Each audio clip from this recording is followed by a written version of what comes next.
kid who's like 15 years old, who's kind of an outcast, had a couple classes with another student, was at home playing with some of his friends in his little apartment complex a mile or two away from where this girl cut through the woods and ended up getting raped and murdered.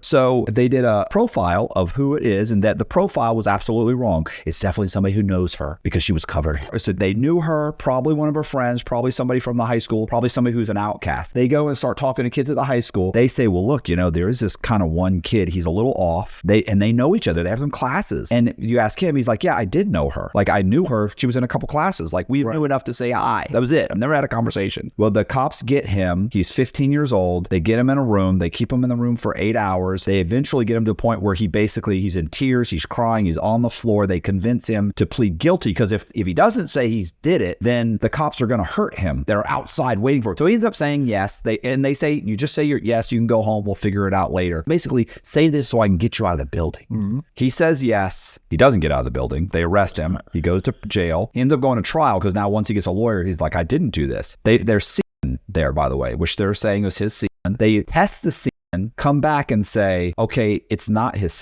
semen, but the girl was promiscuous. Now they're lying about the victim. The prosecutor said she's promiscuous. She had sex with this boy earlier that she was dating. Never test the boy. He goes to trial. He loses. He appeals it. He loses. He appeals that like the Supreme Court won't hear it. They deny it. He's in jail. He writes letters to the Innocence Program. They turn him down 3 times. 16 years later, eventually CODIS comes online. They tested the DNA against him. It was said it wasn't him. They just put it on somebody else. But there was no CODIS. There was nothing to compare it to other than him. So finally, he begs and pleads, and somebody at the Innocence Program, some low-level lawyer who had just come there, eventually says, can we at least test it against CODIS? They test it against CODIS. Turns out it's a vagrant that came across her in the woods, raped her, murdered her. They never looked for him. He ended up killing a school teacher 6 months or a year later that had like 3 kids, got convicted of that crime, went to prison. They connect them and find out, guess what? It was him. Had the cops done their job, one, he wouldn't have spent 16 years in prison plus the millions of dollars they had to pay him. Right. And on top of that, they might have caught him before he murdered